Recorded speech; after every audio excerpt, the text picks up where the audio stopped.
Hi everyone, welcome to the bare minimum education. तो आज हम डिस्कस करेंगे 20 फरवरी 2023 के द हिंदू और द इंडियन एक्सप्रेस का newspaper analysis. But before I start, I just want to say one thing that in case you find these videos helpful, you can always let me know that by commenting below, liking the video and subscribing to my channel if you haven't done that. I would link the economic survey videos in the I button. You can consider giving them a watch. जो video channel पे कल upload की गई है वो एक बहुत ही important video है। जैसा कि मैंने वीडियो में भी कहा है, पूरे इकोनॉमिक सर्वे में से चैप्टर नंबर 3 सबसे ज्यादा इंपॉर्टेंट है आपके एग्जाम के पर्सपेक्टिव से। वो एक बहुत बड़ा चैप्टर है लेकिन बहुत ही सिंप्लीफाइड लैंग्वेज में वीडियो में समझाया गया है। If you find what I से एज रबिश, आप एक बार खुद इकोनॉमिक सर्वे को पढ़ने की कोशिश कीजिए और उसको वीडियो की एक्सप्लेनेशन के साथ कंपेयर कीजिए। I can say this with conviction कि आपको वो वीडियो बहुत ही ज्यादा बेनिफिट करेगी। कैसे मेंस के क्वेश्चन सॉल्व करने हैं और स्पेशली कैसे, क्योंकि प्रीलिम्स इज बहुत पास है प्रीलिम्स, तो कैसे उसमें एलिमिनेशन टेक्निक्स लगानी है और how do you eliminate actually MCQs में, वो उसमें समझाया गया है। I again say it is going to be very helpful for you. आप एक बार उस वीडियो को जाकर देख सकते हैं। Alright, now today's video is going to be very interesting one, क्योंकि इसमें हमें आज बहुत सारी बायोलॉजी और बहुत सारी इकोनॉमी डिस्कस करनी है। जो हमारा पहला आर्टिकल है वो एक्सप्लेन्ड सेक्शन का एक आर्टिकल है, novel experiment a forest of GM poplars to beat climate change. देखिए, ये आपके मेंस के पर्सपेक्टिव से तो इंपॉर्टेंट है ही। अगर से क्लाइमेट चेंज पे किसी तरह का क्वेश्चन आता है, जो आता ही है, चाहे वो GS1 में आए चाहे वो GS3 में आए, तो आप ये एग्जाम्पल लिखेंगे। आप ऑफ कोर्स ड्राउट रेजिलिएंट, क्योंकि मिलेट्स का भी इंटरनेशनल ईयर चल रहा है, तो वो तो लिखेंगे ही लिखेंगे। आप इंडिया का डायमेंशन देंगे। क्लाइमेट चेंज में जो आप सोल्यूशंस लिखते हैं, जो स्टेप्स लिए जा रहे हैं, तो उसमें आप ये भी लिख सकते हैं कि कैसे GM टेक्नोलॉजी को यूज किया जा रहा है। पॉपुलर जो ट्रीज के केस में यहाँ पे यूज किया गया है, you can definitely right it. और ये बहुत इंपॉर्टेंट है आपके प्रीलिम्स के पर्सपेक्टिव से। इससे पहले कि हम इसकी साइंस डिस्कस करें बहुत ही सिंप्लीफाइड लैंग्वेज में, इसका फर्स्ट पैराग्राफ कि न्यूज है क्या, ये पढ़ना बहुत जरूरी है। Okay, so in a low-lying tract in the pine belt of the southern Georgia in the US, an experiment is underway to use, for the first time, genetically modified poplar seedlings that will grow wood at turbocharged rates while slurping up carbon dioxide from the air. देखिए, पहली बात तो ये US के Georgia basically area की बात है। वहां पे एक एक्सपेरिमेंट हुआ है। अभी it is not final sort of के अवेलेबल नहीं है इस तरह के पॉपुलर सीडलिंग्स, पर वहां पे एक एक्सपेरिमेंटल बेसिस पे ऐसा किया गया है यूएस में। ठीक है, तो किया क्या गया है? पहली बात तो पॉपुलर सीडलिंग्स क्या है, पॉपुलर ट्रीज क्या होते हैं। कॉटन वुड ट्रीज को हम पॉपुलर ट्रीज कहते हैं। तो देखिए यहाँ है क्या, अगर मैं स्ट्रेट अवे आपको बताऊं कि क्या हुआ है। देखिए, तो जब आप ये बात तो जानते ही हैं कि फोटोसिंथेसिस क्या होता है। तो फोटोसिंथेसिस आप जानते हैं कि जो प्लांट्स हैं उनका खाने बनाने का एक प्रोसेस है, लेकिन हम इसको जितना सिंप्लीफाइड समझते हैं उतना सिंप्लीफाइड होता नहीं है। ये एक बायोकेमिकल प्रोसेस है जिसमें बेसिकली ट्रीज क्या करते हैं, जो वो कार्बन डाइऑक्साइड एयर में से लेते हैं उसको ब्रेक डाउन करते हैं इनटू शुगर्स, और यही शुगर्स अल्टीमेटली वो अपनी वुड को बनाने में भी यूज करते हैं। आप ये जानते हैं कैसे शुगर से, अगर मैं आपको ब्रीफली बताऊं, वुड बनती है। तो जो सेल्यूलोज होता है उसके पेयर्स बनते हैं, फिर वो पेयर्स चेन्स बनाते हैं, फिर इस चेन में लिग्निन भी ऐड हो जाता है जो फाइनली सेल वॉल बनाती है, which is the wood itself. तो इस तरह से क्या हुआ है, फोटोसिंथेसिस एक बायोकेमिकल प्रोसेस है जिसमें ट्रीज कार्बन डाइऑक्साइड को यूज करते हैं to convert it into sugars and ultimately wood. लेकिन सारे ही ट्रीज में ये जो फोटोसिंथेसिस का प्रोसेस है वो एक बहुत ही इनएफिशिएंट फॉर्म में वर्क करता है। जितना इजी हम इसको समझते हैं, जितना हम समझते हैं कि एफिशिएंट है, उतना नहीं होता। क्योंकि इस फोटोसिंथेसिस में, ये वर्ड यहाँ नहीं लिखा पर आई थिंक आपके लिए बहुत इंपॉर्टेंट है, इसको समझे बिना आप ये पूरा आर्टिकल समझ भी नहीं सकते। तो क्या होता है फोटोसिंथेसिस में, जब ये प्रोसेस, क्योंकि मैंने कहा कि इनएफिशिएंट प्रोसेस है, तो इसमें एक टॉक्सिक बायो प्रोडक्ट बनता है जिसका नाम होता है फॉस्फोग्लाइकोलेट। ओके, तो ये एक टॉक्सिक बायो प्रोडक्ट है।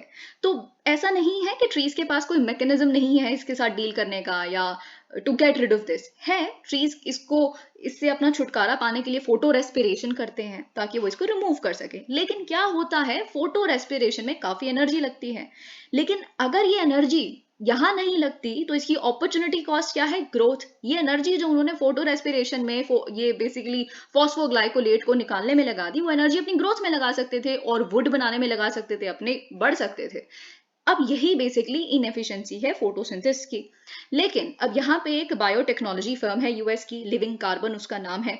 तो उन्होंने अपने ग्रीन हाउस बेस्ड एक्सपेरिमेंट में क्या किया है, मैं अभी बताऊंगी आपको कि वो जो एक्चुअली यहाँ पे हुआ है that is a different thing. लेकिन हुआ क्या, लिविंग कार्बन ने क्या किया है, बैक्टीरियम को यूज किया। ओके, आप जेनेटिकली मॉडिफिकेशन यही पढ़ते हैं कि किसी वेक्टर को यूज किया जाता है फॉरेन जीन्स को इंट्रोड्यूस करने के लिए प्लांट्स में। तो यहाँ पे भी वही हुआ, इन्होंने क्या किया, इस कंपनी ने बैक्टीरियम को यूज किया ताकि वो पंपकिन का और ग्रीन एल्गे का जीन्स लेके इंसर्ट कर सके पॉपुलर ट्रीज में। तो ये जो फॉरेन जीन्स हैं, इन्होंने क्या किया, इन फॉरेन जीन्स ने ट्रीज को एनेबल किया कि ये क्या करें, फोटो रेस्पिरेशन रेट्स को स्लो कर दें।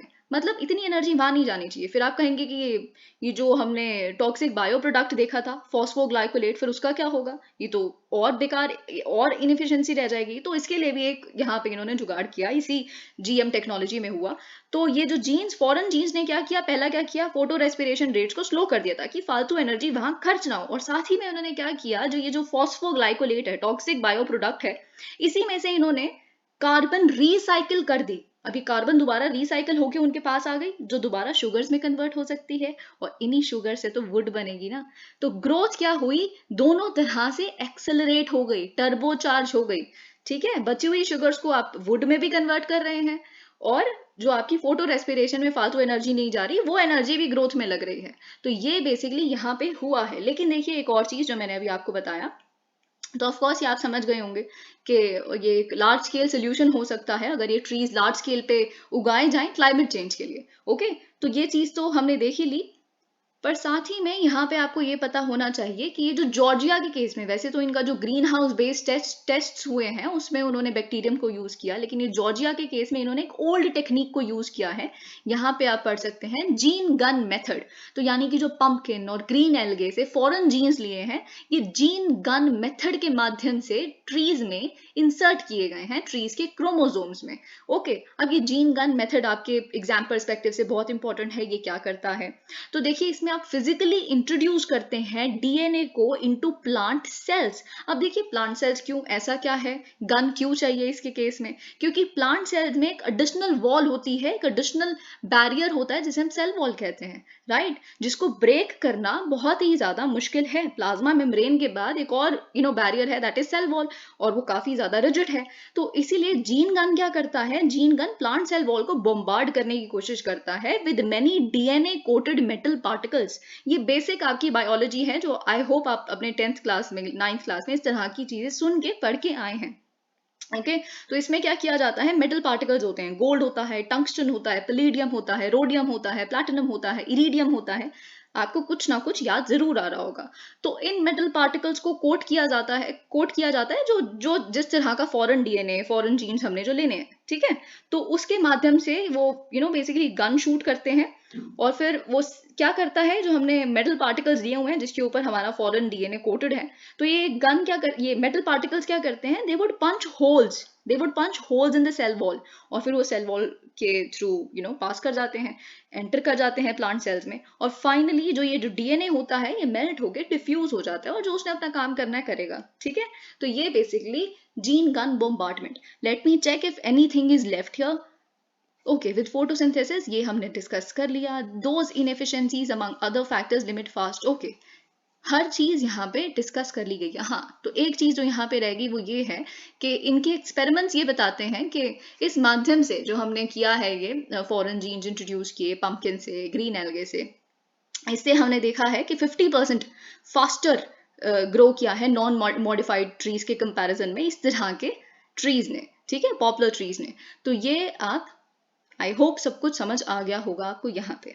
ओके, अब यहाँ पे हमें द हिंदू का भी एक अ लिटिल मोर बायोलॉजी, फिर इसके बाद भी इंडियन एक्सप्रेस का ही एक एडिटोरियल है, वहां पे भी थोड़ी और biology, but in very simpler terms. How is India addressing sickle cell anaemia, very important. क्यों इंपॉर्टेंट है इस साल के आपके प्रीलिम्स के लिए, क्योंकि इस बार बजट में सिकल सेल एनीमिया का मेंशन किया गया है। ओके, तो आपके लिए ये और भी ज्यादा इंपॉर्टेंट बन जाता है। और राइट, और साथ ही में देखिए हम पहले इस आर्टिकल को पढ़ लेंगे, फिर उसके बाद कुछ चीजें जो मुझे ऐसा लगता है आपके एग्जाम के पर्सपेक्टिव से बहुत इंपॉर्टेंट हो सकती है, 4-5 ऐसी स्टेटमेंट्स जो मुझे लगता है कि फ्रेम की जा सकती है।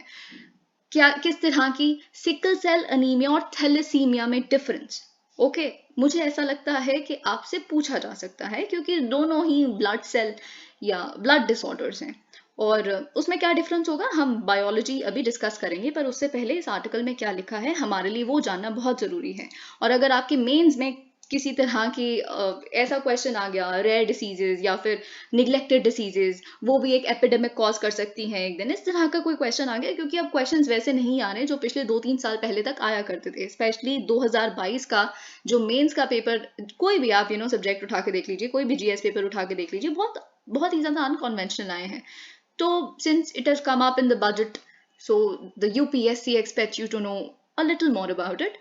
तो इसीलिए मैं आपको ये भी बताऊंगी, अगर मेंस में आ गया कुछ तो ऐसे क्या इनिशिएटिव्स ऑलरेडी कुछ कुछ स्टेट्स लेवल पे चल रहे हैं जो आप आंसर में लिख सकते हैं। ओके, लेकिन उससे पहले sickle cell anaemia, a genetic blood disorder found mention in the budget this year. Finance minister Nirmala Sitharaman ji ने कहा है कि सरकार काम करेगी मिशन मोड में, यानी कि हम बिल्कुल अब तैनात हैं, हम वॉरियर मोड में इसको एलिमिनेट करने के लिए बाय 2047। इंडिया, अब ये आपके लिए प्रीलिम्स के परस्पेक्टिव से बहुत इंपॉर्टेंट स्टेटमेंट है कि India is the second worst affected country in terms of predicted births with SCA, मतलब that is the chances of being born with the condition. तो हम अगर स्टेटमेंट लिखी है कि क्योंकि बजट में इस बार आप समझ सकते हैं, क्योंकि बजट में मिशन मोड में इसके खिलाफ काम करने की बात की गई, तो मे बी हम सबसे ज्यादा अफेक्टेड कंट्री हो सकते हैं। जी नहीं, हम सेकंड वर्स्ट अफेक्टेड कंट्री हैं इन टर्म्स ऑफ प्रिडिक्टेड बर्थ, यानी कि जो बच्चे पैदा होने वाले हैं उनको SCA होगा, यानी कि सिकल सेल अनीमिया होगा, क्योंकि जेनेटिक डिसऑर्डर है तो ऑफ कोर्स ये पास ऑन होता है, हेरिडिटरी है। Okay, what is sickle cell anemia? Hemoglobin, which is tasked with carrying oxygen to all parts of the body. Haemoglobin क्या होता है? हीमोग्लोबिन को एक काम दिया जाता है कि आपने क्या करना है कि पूरी बॉडी में, बॉडी के हर एक पार्ट में ऑक्सीजन कैरी करनी है। लेकिन हीमोग्लोबिन के 4 प्रोटीन सब यूनिट्स होते हैं, 2 अल्फा और 2 बीटा। कहीं लोगों में क्या होता है, mutations in the gene that creates the beta सब यूनिट्स इंपैक्ट्स द शेप। लेकिन क्या होता है ना, ये आपके लिए बहुत इंपॉर्टेंट है, जब हम थैलेसीमिया और सिकल सेल अनीमिया में आपको जो मैं बेसिक डिफरेंस है वो यही है, ठीक है, कि सिकल सेल अनीमिया के केस में क्या होता है कि जो जीन बीटा सब यूनिट्स बनाते हैं, 2 बीटा सब यूनिट मैं बता रही हूँ ना, हर हीमोग्लोबिन में बन रहा है, तो जो जीन ये बीटा सब यूनिट्स बनाते हैं वही, उसमें ही म्यूटेशन हो जाती है, उसमें ही कुछ ऐसा चेंज हो जाता है कि वो ब्लड सेल की शेप को ही डिस्टॉर्ट कर देता है, और वो ब्लड सेल, जो ब्लड सेल है वो उसकी शेप बन जाती है राउंड की जगह sickle like. Okay, round red. अब देखिए यहाँ पे क्या हो जाएगा, मतलब सेल तो सेल है, सिकल बन जाए, कोई भी बन जाए, राउंड रह ले, क्या फर्क पड़ता है इस बात से। लेकिन यहाँ पे प्रैक्टिकली बहुत ज्यादा फर्क पड़ता है, क्योंकि एक राउंड रेड ब्लड सेल जो होता है वो बहुत ही इजीली ब्लड वेसल्स में से पास कर सकता है because of its shape only, है ना, क्योंकि वो बहुत ही स्मूथ उसकी मूवमेंट होती है ब्लड सेल्स में से, और इसी वजह से वो बहुत ही इजीली फिर ऑक्सीजन भी ट्रांसफर कर पाता है हर जगह। लेकिन जो सिकल शेप्ड ब्लड सेल्स होते हैं वो स्लो डाउन हो जाते हैं, और कभी कभी क्योंकि उनकी शेप अटकती रहती है इधर उधर ब्लड वेसल्स में, तो फिर वो ब्लॉक भी कर देते हैं ब्लड फ्लो को। ओके, और साथ ही में जो सिकल सेल्स हैं दे डाई अर्ली, तो इसीलिए क्या होता है कि shortage of red blood cells भी हो जाती है, जिसकी वजह से body gets deprived of the oxygen itself. तो देखिए यहाँ पे लिखा है कि इन सारे ऑब्स्ट्रक्शंस और शॉर्टेजेस की वजह से क्रॉनिक एनीमिया हो सकता है, होता ही है, पेन होता है बहुत ज्यादा, फटीग, आप थके रहेंगे। देखिए हर आपकी पूरी बॉडी को अगर ऑक्सीजन नहीं मिलेगा ना, आप थके रहेंगे, ये फैक्ट है। आप जैसे जैसे ऊपर हाइट पे भी जाते रहते हैं तो आपको इतना फटीग क्यों लगता है?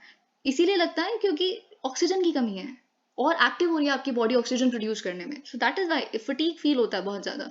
Acute chest syndrome, stroke and a host of other serious health complications without treatment, अगर हम इसे ट्रीट नहीं करेंगे तो क्वालिटी ऑफ लाइफ कॉम्प्रोमाइज हो जाती है, और इनफैक्ट फेटल भी हो जाता है in the initial years of life. बच्चों के केस में काफी खतरनाक।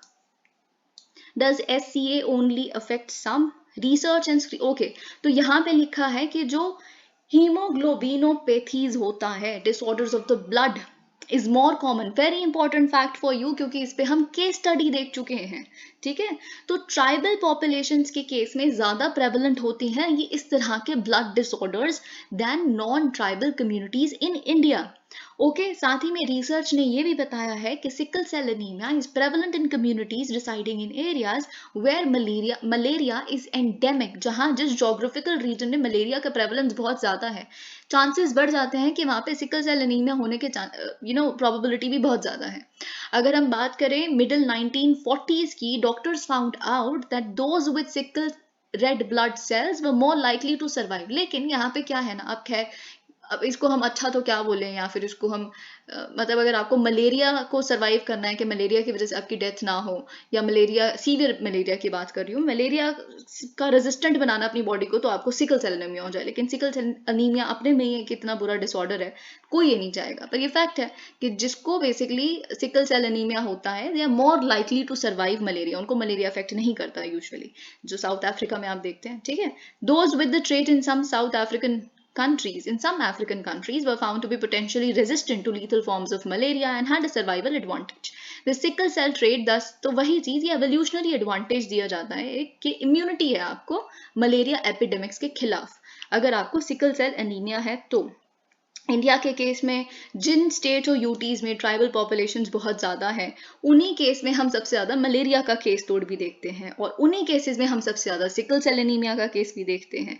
और एक और चीज़ यहाँ पे देखी गई है, डॉक्यूमेंटेड प्रेवलेंस ऑफ, मतलब ये ऑफ कोर्स ये डॉक्यूमेंट्रीज बताती हैं, जो डॉक्यूमेंट किया गया है, जो सर्वे बेसिस पे एंड ऑल ऑफ दैट, उससे हमें ये पता चलता है कि जो कम्युनिटीज एंडोगैमी प्रैक्टिस करती हैं उसमें ज्यादा देखिए क्या है ना, सिकल सेल एनीमिया में डिपेंड करता है कि फादर को है, मदर को है, आप कैरियर हैं या फिर सच में आप ट्रेट एग्जिबिट कर रहे हैं। अगर आप थोड़ी सी बायोलॉजी जानते हैं कि देखिए आप कैरियर भी हो सकते हैं एक ट्रेट के, सिकल सेल ट्रेट के आप कैरियर भी हो सकते हैं, या फिर आप खुद डिसीज हो भी सकती है आपको।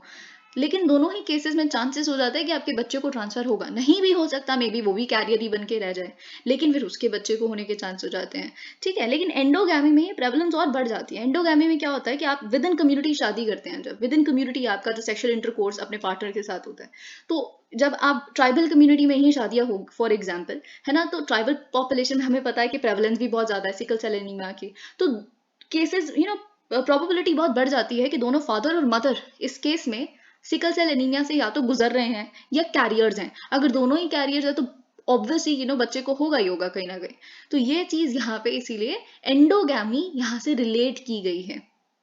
Okay, can it be treated, तो एंडोगैमी वाला फैक्टर, मलेरिया वाला फैक्टर, ट्राइबल कम्युनिटीज वाला इंडिया में फैक्टर, ये यहाँ पे जो लिखा है कि कैसे राउंड शेप, बीटा वाला फैक्टर, अभी तक यही सारी चीजें थे, और India second worst affected country है, जो आपको याद होनी चाहिए।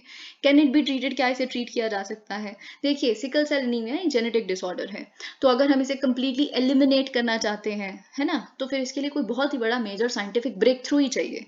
ऑल्दो हम कहते हैं कि क्रिस्पर कैस9, लेकिन क्रिस्पर कैस9 यहाँ पे करना बहुत मुश्किल है, क्योंकि शेप चेंज हो चुकी है, फिर आपको बहुत it is going to be very expensive और बहुत ही समय लगेगा। The only cure comes in the form of gene therapy, तो जीन थेरेपी से इसको क्योर किया जा सकता है, या स्टेम सेल ट्रांसप्लांट्स के माध्यम से भी।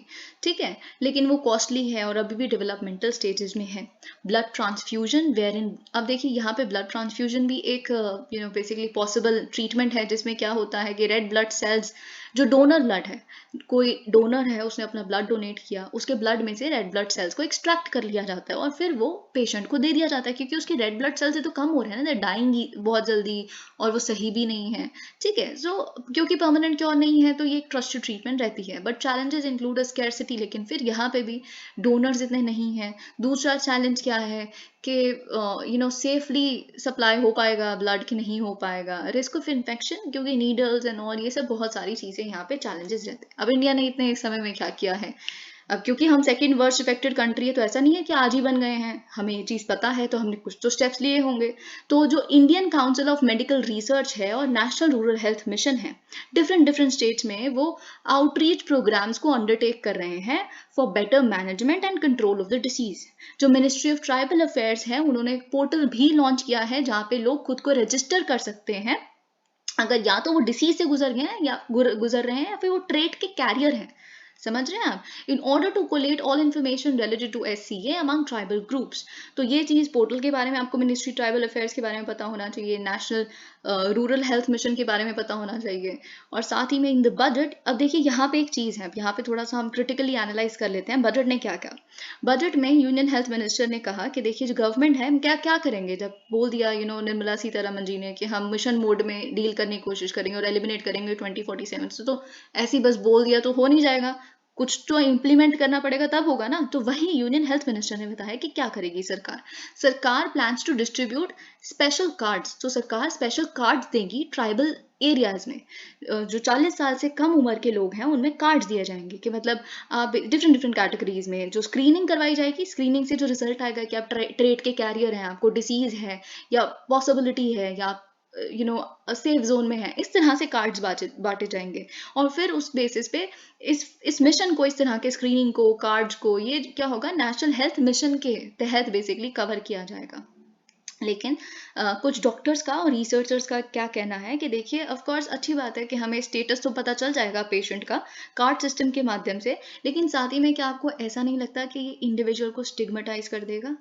ये एक चीज़ है जो यहाँ पे बोली गई है, which is of course I think it is a thing. तो इसके लिए भी ऑफ कोर्स सरकार हैज टू डू समथिंग। और देखिए अब हमें जानना है कि sickle cell anaemia, let me just come back to a point here. Okay, तो देखिए यहाँ पे हमने सब कुछ देख लिया कि सिकल सेल एनीमिया में क्रॉनिक फटीग हो सकता है, वीकनेस, पेलनेस, पेनफुल एपिसोड्स हो सकते हैं जिसे हम सिकल सेल क्राइसिस कहते हैं। ओके, जिसकी वजह से बोन्स में, चेस्ट में, बैक में, आर्म्स में बहुत ज़्यादा पेन होता है। तो देखिए बहुत सारी जो ट्रीटमेंट्स है ना, वो इस pain crisis, sickle cell crisis को डील करने के लिए दी जाती है। इसके वजह से अगर आपके प्रीलिम्स में स्टेटमेंट लिखी है कि सिकल सेल डिसीज की वजह से डीलेड ग्रोथ और डीलेड प्यूबर्टी होती है, दैट इज ट्रू। ओके, तो ये चीज़ें आपको पता होनी चाहिए। तो साथ ही में देखिए आपके लिए बहुत इंपॉर्टेंट है कि सिकल सेल एनीमिया एक ऑटोजोमल रिसेसिव जेनेटिक डिसऑर्डर है, यानी कि सेक्स लिंक्ड नहीं है। ओके, तो ये आपको पता होना चाहिए। यूजुअली हम क्या देखते हैं कि जैसे कहीं जो जेनेटिक डिसऑर्डर्स होते हैं वो सेक्स लिंक्ड होते हैं, लेकिन सिकल सेल एनीमिया के केस में ऐसा नहीं है। ओके, जैसे कलर ब्लाइंडनेस यूजुअली हम देखते हैं प्रेवलेंस मेन में, तो ये सारी कुछ यहाँ पे चीज़ें हम देखते हैं जो सेक्स लिंक्ड हो जाती हैं, लेकिन इट इज़ ऑटोजोमल। तो ये आपको पता होना चाहिए आपके प्रेलिम्स के परस्पेक्टिव से। ओके, साथ ही में आपको ये पता होना चाहिए कि थैलेसीमिया और सिकल सेल एनीमिया में क्या डिफरेंस है। पहली बात तो अगर आपके प्रीलिम्स में which of the following statement with respect to the difference between sickle cell anaemia and thalassaemia आया है, तो पहला अगर टर्म लिखा है that both the diseases are haemoglobinopathies, that is true. दोनों ही ब्लड डिसऑर्डर हैं। अभी हमने देखा हीमोग्लोबिनोपैथीज का मतलब क्या होता है, जो ब्लड सेल रिलेटेड डिसऑर्डर्स होते हैं, ब्लड डिसऑर्डर्स होते हैं, तो दोनों ही ब्लड डिसऑर्डर्स हैं। लेकिन जो सबसे बड़ा पॉइंट ऑफ डिफरेंस है वो ये है कि जो थैलेसीमिया है, थैलेसीमिया के केस में अल्फा और बीटा चेन, यहाँ पे हमने देखा था ना, अल्फा बीटा सब यूनिट्स दोनों ही इम्पैक्ट हो सकती हैं। ठीक है, दोनों ही, जरूरी नहीं है कि बीटा ही अफेक्ट होगा तो थैलेसीमिया हो रहा है, नहीं, अल्फा और बीटा दोनों ही इम्पैक्ट हो सकती हैं। लेकिन सिकल सेल डिसीज के केस में beta chain, only beta chain अगर लिखा है आपके स्टेटमेंट में तो वो ट्रू है, ओनली समझ के गलत मार्क मत करके आइएगा। ठीक है, और साथ ही में thalassaemia is a group of disorders. ठीक है, आप समझ रहे हैं, तो it is a group of disorder, एक सिंगल ऐसी थैलेसीमिया डिसीज नहीं है। ठीक है, तो वो डिपेंड करेगा कि आपको अल्फा थैलेसीमिया है या beta thalassaemia, depending upon the fact कि आपका अल्फा सब यूनिट इम्पैक्ट हुआ है, म्यूटेशन हुई, मतलब उसमें कुछ दिक्कत आई है उसके जीन में, उसके प्रोड्यूसिंग जीन में, या बीटा ग्लोबिन चेंज की जीन में आई है। ठीक है, तो I hope you understood that thing. तो ये चीज़ आपको पता होनी चाहिए। और साथ ही में अगर एक स्टेटमेंट ये आ गई कि जो सिकल सेल एनीमिया है ये क्वालिटेटिव इन नेचर है, और जो थैलेसीमिया है it is quantitative in nature, that's true. Thalassaemia में क्या होता है कि जो रेड ब्लड सेल्स हैं उसकी मात्रा बहुत ही कम हो जाती है, राइट। यही होता है ना कि बॉडी इतने वही नहीं प्रोड्यूस कर रही जिसकी वजह से अनीमिया हो गया है। लेकिन सिकल सेल एनीमिया में क्या हो रहा है, यहाँ पे जो शेप है रेड ब्लड सेल्स की वो चेंज हो रही है, नंबर ऑफ ब्लड सेल्स में ऐसा कोई डिफरेंस नहीं आ रहा, ऑल्दो वो उसका बाद में क्योंकि ये दे डाई इजिली वो वाली चीज आ जाती है, पर यहाँ पे ऐसा नहीं है। ठीक है, तो ये चीज आपको पता होनी चाहिए। और जो thalassaemia it is X linked recessive disorder. तो ये कई कई चीजें हैं जो आई थिंक इससे ज्यादा तो आपसे कुछ भी नहीं पूछा जाएगा। अब हमें इंडियन एक्सप्रेस का एक एडिटोरियल डिस्कस करना है बहुत briefly. Which is related to organ donation. लेकिन क्योंकि ऑर्गन डोनेशन पे इतनी बातें चल रही हैं और ऑर्गन डोनेशन पे क्या स्टेटमेंट्स 3 आ सकती हैं, क्योंकि अभी 3 नई गाइडलाइंस आई हैं ना, तो वो आपके लिए बहुत इंपॉर्टेंट है। अगेन हम दोबारा एक बार देख लेंगे, अगर आपको याद है तो बहुत अच्छी बात है, नहीं है तो यहाँ से दोबारा याद आ जाएगा आपको। लेकिन कई चीज़ें देखिए, मैं आपको पहले भी बता चुकी हूँ, ये तो जो 3 नई चीज़ें हुई हैं सरकार द्वारा, वो तो अभी बहुत रिसेंटली हुई है। लेकिन उससे बहुत पहले, आई थिंक 1 महीने पहले, ऑर्गन डोनेशन से रिलेटेड इंडियन एक्सप्रेस में बहुत ही अच्छा एक्सप्लेन सेक्शन में आर्टिकल आया था, जिसमें बहुत डिटेल में बताया गया था कि इंडिया में ऑर्गन डोनेशन का स्टेटस क्या है, ज्योग्राफिकल डिस्ट्रीब्यूशन क्या है, कहाँ पे सेंटर्स हैं, कहाँ पे नहीं है। बहुत ही अच्छा आर्टिकल। तो तब भी मैंने आपको कहा था, ये मेडिकल एथिक्स का आपका GS4 में केस स्टडी का एक पार्ट है, so you should be preparing it. और उसमें से हमने बहुत सारे पॉइंट्स भी देखे थे जो आप लिख सकते हैं। वैसे ही देखिए, अगर आपके एथिक्स में केस स्टडी आती है ऑर्गन डोनेशन पे, तो कहीं जो ऐसे पॉइंट्स हैं जिसको लिखे बिना आपका आंसर कंप्लीट नहीं हो सकता, वो भी हम इसमें देखेंगे। और थोड़ी सी यहाँ पे बायोलॉजी जो आपको पता होनी चाहिए। तो देखिए, यहाँ पे आप जानते हैं, health ministry has done away with an age cap that reduced the pool of organ donors for a large section of. तो देखिए, अभी इससे पहले क्या हुआ करता था कि 65 से अगर आपकी ज़्यादा उम्र है तो फिर आप एलिजिबल नहीं है ऑर्गन ट्रांसप्लांट के लिए, तो आपको कोई डोनेट नहीं कर सकता, क्योंकि मतलब वही रैशनल था कि अब अपनी लाइफ जी चुके हैं। और फिर लाइफ एक्सपेक्टेंसी, जैसे कि मैंने आपको बताया था, इतनी थी नहीं। अब भारत में 65 इज यंग एज, मतलब हमारी लाइफ एक्सपेक्टेंसी बहुत बढ़ चुकी है, और साथ में डिस्क्रिमिनेटरी भी था। तो इसीलिए ये 65 से ऊपर वाले लोग ऑर्गन ट्रांसप्लांट के लिए एलिजिबल नहीं है, इसको हटा दिया गया है। ठीक है, so the senior citizen in this age group can now register to receive donations from live donors. Okay, the removal of domicile related restrictions. तो दूसरा चेंज क्या आया है कि आप बेसिकली जो डोमिसाइल रिलेटेड रिस्ट्रिक्शंस हैं कि गुजरात में है, इस डिस्ट्रिक्ट में है, तो इसी डिस्ट्रिक्ट के लोग और गुजरात के ही लोग यहाँ पे बेसिकली गुजरात में है, तो गुजरात के ही लोगों को हम प्रेफरेंस देंगे ऑर्गन ट्रांसप्लांटेशन के लिए। हमारे यहाँ के जो गुजराती लोगों के ऑर्गन्स हैं वो डोनेट करने के लिए बने ही गुजराती लोगों को हैं, राजस्थानी लोग कहीं और जाके लें। तो ये सारी चीज़ें we have done away with that too. तो ये चीज़ यहाँ पे लिखी है। तो अर्लियर सम स्टेट्स, और साथ ही में जो तीसरा पॉइंट यहाँ पे है वो ये है कि इससे पहले क्या होता था कि महाराष्ट्र, केरला, गुजरात, तेलंगाना, वो खुद को आपने रजिस्टर ही करना है। इफ से वी आर अ पेशेंट और हमें ऑर्गन रिप्लेसमेंट के लिए खुद को रजिस्टर करना है कि हमें ऑर्गन चाहिए, ये हमें दिक्कत है, तो जब भी कोई डोनर हो तो यू कैन से अप्राइज अस, है ना। तो उस केस में कहीं स्टेट्स में, जैसे अभी हमने देखा, 5,000 रुपये, 10,000 रुपये केवल रजिस्ट्रेशन के लिए। तो अब ये रजिस्ट्रेशन फी नहीं है, इट्स कम्प्लीटली फ्री। ठीक है, तो 3 ये चेंजेस जो आपको पता होने चाहिए। India conducts the 3rd highest number of transplant in the world every year. By chance अगर ये स्टेटमेंट आ जाए, क्योंकि प्रीलिम्स में यही सबसे ज़्यादा मतलब शौक है यूपीएससी को, फर्स्ट किस में है इंडिया, है ना। तो फर्स्ट ना भी हो तो लिख देते हैं। ठीक है, तो ये चीज़ तो आपको ध्यान में रखना है कि फर्स्ट कहाँ नहीं है। ऑल्दो बहुत सारी चीज़ों में फर्स्ट है, पर कहाँ नहीं है वो याद करना आसान हो जाता है। जो India conducts the 3rd highest number of transplant in the world every year, this can of course be a statement जिससे आप शुरू कर सकते हैं अपना आंसर शुरू कर सकते हैं with some data, sprinkling of data कि हमने पिछले साल कितने ऑर्गन ट्रांसप्लांट्स कंडक्ट करे। ठीक है, तो येट बेयरली 4। अब ये भी बहुत इंपॉर्टेंट है, लेकिन कि जिसको लीवर चाहिए, हार्ट चाहिए, किडनी ट्रांसप्लांट चाहिए, उसमें से केवल जितने लोगों की डिमांड है उसमें से केवल 4% लोगों को मिल पाता है। They actually manage to get one, a liver, a heart और a kidney.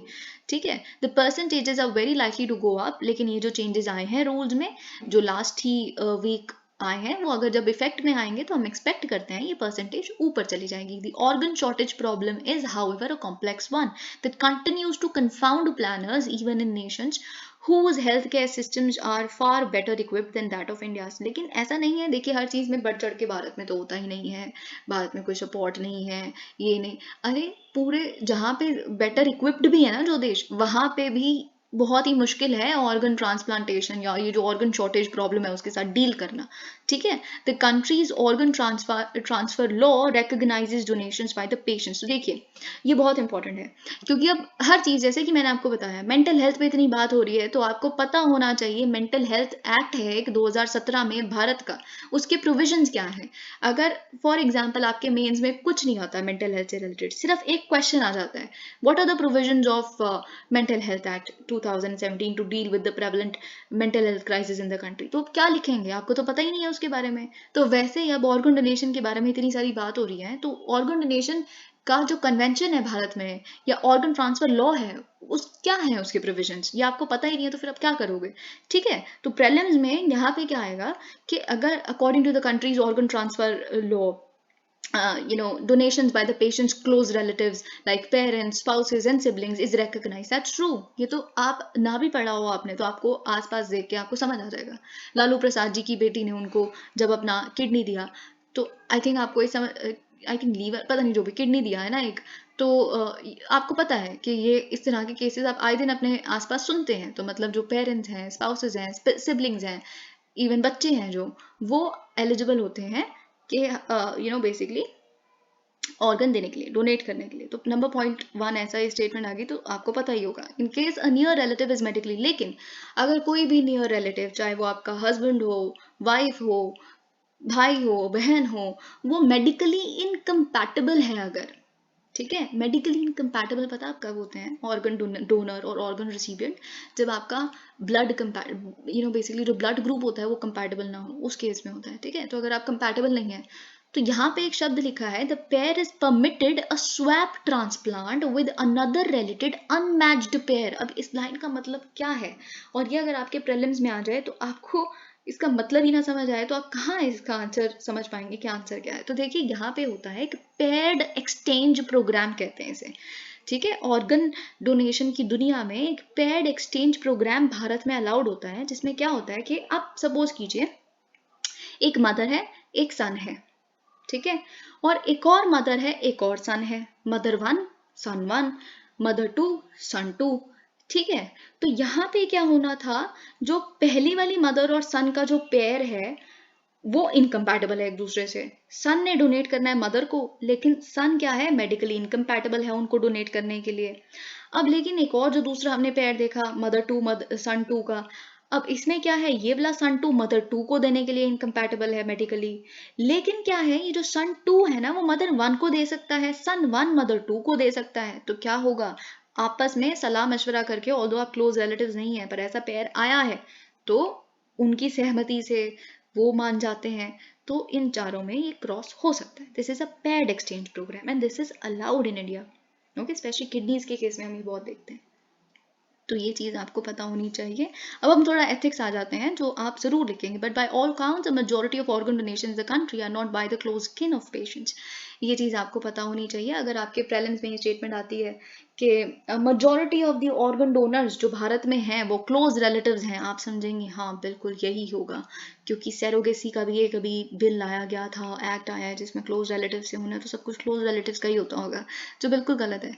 Majority organ donors कोई और हैं जो क्लोज रिलेटिव्स नहीं है। ठीक है, such donors have to convince screening committee. लेकिन क्या है ना, यहाँ पे अब यही तो बात है, जब इतने रैकेट्स और इतने स्कैम्स के बारे में हम पढ़ते हैं तो बहुत सारे आप जब अपने एथिक्स में लिख रहे हैं तो आप लिखेंगे कि कैसे जो पुअर लोग हैं, दे आर उनको ऐसे किया जाता है, लुभावित किया जाता है कि आपको इतने पैसे मिलेंगे, and they are forced into this racket के you have to desperately sell, they have to then desperately sell their organs। तो ये चीज़ आपको लिखनी है इस रैकेट के बारे में। तो जब आप ऑर्गन डोनर जो रिलेटिव नहीं है तो उसको स्क्रीनिंग कमेटी को कन्विंस करना बहुत इंपॉर्टेंट है कि हम ऑल्ट्रुइस्टिक, यानी कि हम किसी का भला करना चाहते हैं, इसीलिए हम ऑर्गन डोनेट कर रहे हैं। ठीक है, तो ये चीज़ ऐसे, क्योंकि कहते तो सारे यही हैं कि हम भला करना चाहते हैं, लेकिन वो एक्चुअल में किसी के द्वारा फोर्स हुआ होता है और कोई उसको पैसा दे रहा होता है, तो ये सारे रैकेट्स एग्जिस्ट करते हैं।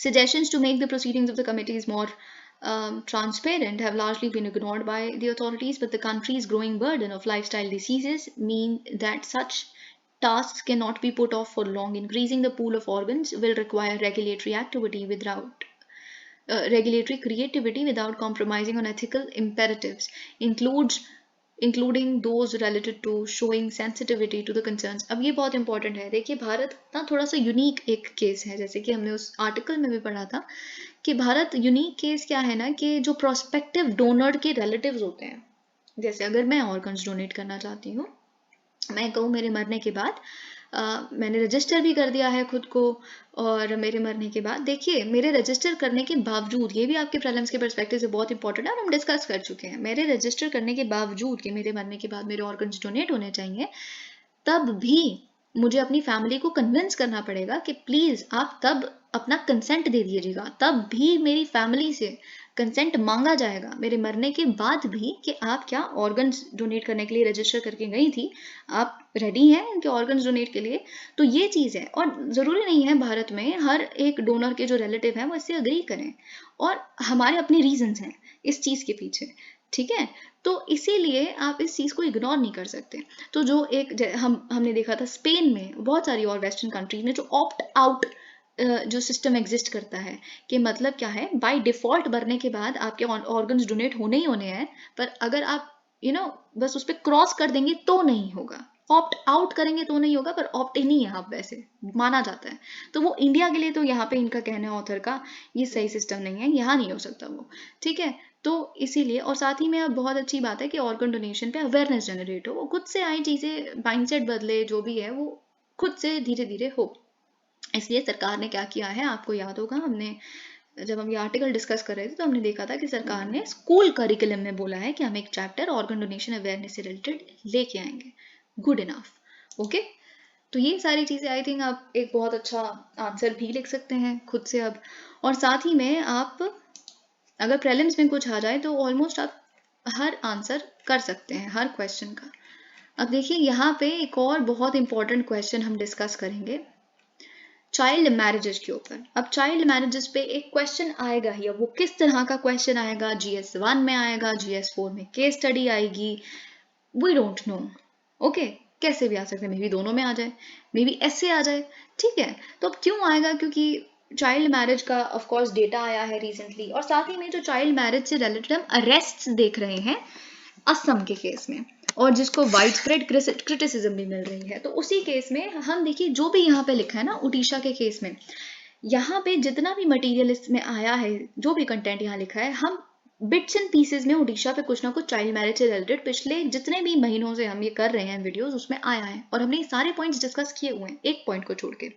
तो अगर तो आपने सारी वीडियोस देखी हैं तो आपको ही सब कुछ पता है जो हम आज डिस्कस करने वाले हैं। अगर नहीं देखी तो बहुत अच्छी बात है, क्योंकि यहाँ पे हमें सब कुछ कंपाइल्ड फॉर्म में मिल जाएगा, और आप सीखेंगे कि कैसे चाइल्ड मैरिज का जो कॉन्सेप्ट है ना, देखिए जब आप एथिक्स में आंसर लिखते हैं ना, और चाहे आप GS1 में भी लिखें, GS1 में भी बहुत एथिकली लिखा जाता है, चिल्ड्रन पे आ जाएगा, विमेन पे आ जाएगा, तो आप कुछ तो ओल्ड एज पे आ जाएगा, पेलिएटिव केयर पे आ जाएगा, है ना, जेरियाटिक केयर पे आ जाएगा, तो आप कुछ तो एथिकल कॉनोटेशंस वहाँ लिखेंगे, बिहेवियरल एस्पेक्ट लिखेंगे, ठीक है। तो वैसे ही यहाँ पे ओडिशा एक केस स्टडी है खुद में ही चाइल्ड मैरिज को कर्ब करने में, ठीक है। तो उसमें क्या है, शॉर्ट टर्म मेजर्स जो अभी हम देख रहे हैं, अरेस्ट देख रहे हैं, ऑथर का जो यहाँ पे है उनका कहना है, और बहुत सारे जो IAS ऑफिसर्स हैं जो उड़ीसा के डिफरेंट डिफरेंट डिस्ट्रिक्ट्स में मैनेज कर रहे हैं इस मैनेज को, उनका भी यही कहना है कि अरेस्ट तो सबसे बाद में आती है। कुछ शॉर्ट टर्म मेजर्स होते हैं, कुछ मीडियम टर्म मेजर्स होते हैं, कुछ लॉन्ग टर्म मेजर होते हैं। जो बिहेवियरल एस्पेक्ट है ना, वहाँ चेंज आ जाए तो वो लॉन्ग टर्म सस्टेनेंस लेके आता है एक पर्टिकुलर इविल के खिलाफ, और ये आप जानते हैं, लेकिन वो कैसे लाएं वो ओडिशा हमें सिखाता है, ठीक है। तो हम इसे पढ़ेंगे, और यहाँ से आपको बहुत आसानी से 3 से 4 पॉइंट्स मिल जाएंगे जो आप लिख के आएंगे। At a time when Assam is seeing mass arrests for child marriage, attracting criticism for the suddenness of extreme drive, Odisha has taken a long-term view to bring about social and behavioral change over the past 4 to 5 years. क्योंकि आप जानते हैं उड़ीसा की भी हालत बहुत बुरी है चाइल्ड मैरिजेस के केस में। अगर हम अभी डेटा देखेंगे तो आपको खुद समझ आ जाएगा। The emphasis has been multi-pronged. तो ये शब्द है ना, कुछ कुछ behavioral change, social change, multi-pronged emphasis या strategy, ये आप लिखिए, मतलब इससे कुछ नहीं होता, बस पता चलता है कि आप प्रिपेयर करके आए हैं, ठीक है। आप सिंपल भी लिख सकते हैं पर उसमें कम मार्क्स मिल जाते हैं। All districts track the absence of girls in schools and villages, reporting these numbers to the district administration, who then send representatives for counseling. देखिए आद्विका, आपको याद होगा आद्विका जो यहाँ पे एक प्लेटफॉर्म है, आद्विका एवरी गर्ल इज यूनिक, जिसमें क्या होता है कि अगर स्कूल में पेपर देने फॉर एग्जांपल अगर बच्चियां नहीं आई जितनी हमने रिकॉर्ड की थी एनरोलमेंट के टाइम पे, या विलेजेस में प्रेजेंस नहीं है क्योंकि उनकी शादी करके कहीं और विलेज में भेज दिया गया, तो इस तरह की चीजें एडमिनिस्ट्रेशन को रिपोर्ट होती है एक प्लेटफॉर्म पे, आद्विका प्लेटफॉर्म पे, ओके। और साथ ही में रिपोर्ट के साथ साथ it links all the schemes targeting girls from 10 to 19 years, okay. तो ये आद्विका के बारे में आप लिख सकते हैं। Chief minister Naveen Patnaik has come out with guidelines to declare villages child marriage free there. Okay, साथ ही में दूसरा पॉइंट जो आपको मिलता है ये भी हम डिस्कस कर चुके हैं कि कैसे मॉनेटरी इंसेंटिव्स कुछ 1000 रुपए दिए जाते हैं जो पर्टिकुलरली वनरेबल ट्राइबल ग्रुप्स हैं उनको, कि अगर आप 18 की उम्र के बाद शादी करेंगे तो आपको इतने पैसे मिलेंगे, और इट इज वर्किंग देयर। अब यहाँ पे क्या है ना कि जो उड़ीसा के पर्टिकुलरली वनरेबल ट्राइबल ग्रुप्स हैं, उड़ीसा के ही नहीं हर स्टेट के, उसमें देखा गया है, अगेन द स्टैट्स से दिस, कि उसमें ज़्यादा चाइल्ड मैरिज हो रही है। जब हमें पता है कि उसमें ज़्यादा हो रही है, डेटा हमें ये बता रहा है, तो फिर हम उन पे काम करेंगे ना। तो मॉनेटरी इंसेंटिव्स यहाँ पे काम कर रहे हैं तो बिल्कुल हम उसे अपनाएंगे। तो ये चीज़ आप उड़ीसा का ही monetary incentives to particularly vulnerable tribal groups के बारे में लिख सकते हैं।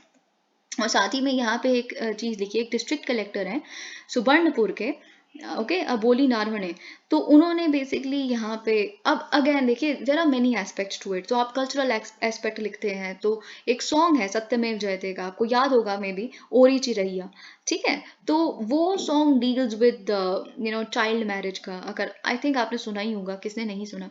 तो कैसे जब इवेंट्स ऑर्गेनाइज किए जाते हैं तो देखिए, जब भी जैसे मैंने आपको कहा है चाइल्ड मैरिज के केस में जब आप लिखते हैं कि कैसे जो वाइब्रेंट सेक्टर है, यानी कि जो टीवी सीरियल्स हैं, they can sort of bring awareness on it. तो अवेयरनेस वाला ओरी चिरैया उसमें एक है, Balika Vadhu is one such example, so you right about it, okay.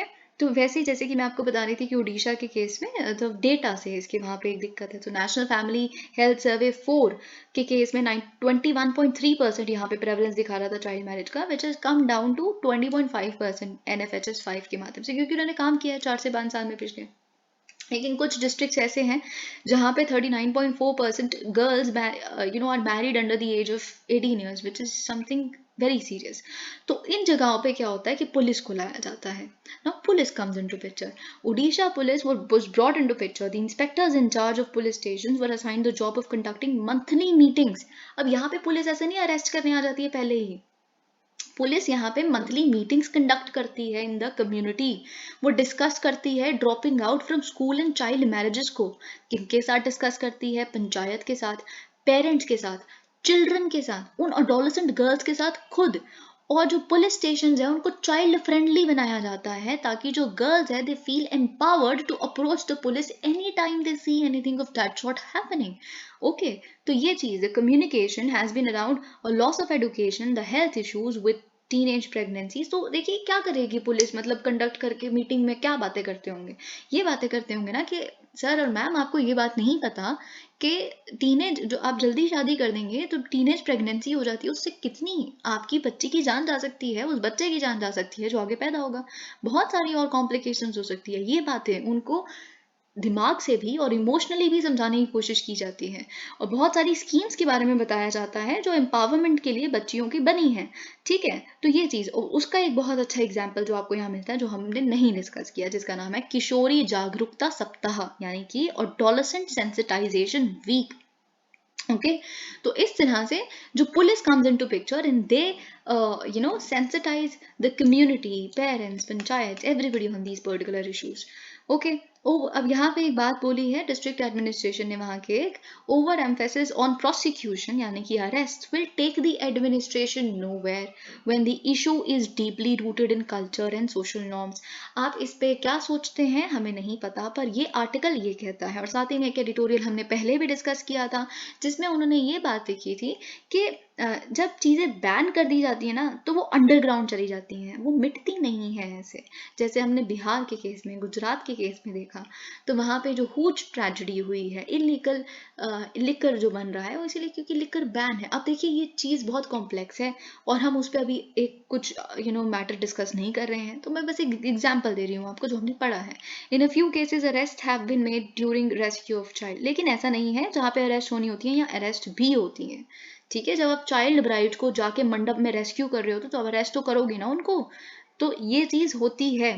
तो यहाँ पे मतलब जहाँ पे फियर अपील लेके आनी है वहां लेके आओ, जहाँ पे बिहेवियरल चेंज लेके आना है वो अच्छा है ना, हो सकता है तो क्यों नहीं। तो वो चीज इन्होंने कहने की कोशिश की है।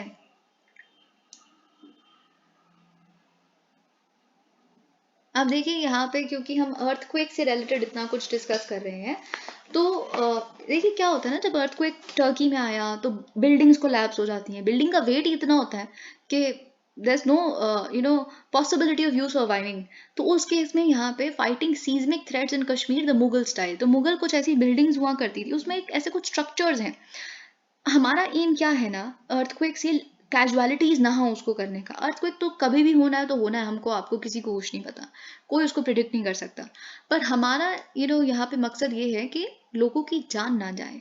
तो वो हम कैसे कर सकते हैं, हम बिल्डिंग्स का वेट कम करके कर सकते हैं, ताकि कोलैप्स भी हो तो कुछ दिक्कत ना है। उससे हम क्या करते हैं, यहाँ पे उरूसी, या आप लिख सकते हैं उरूसी कश्मीरी स्टाइल, एक उनका तरीका है। क्या होता है उरूसी?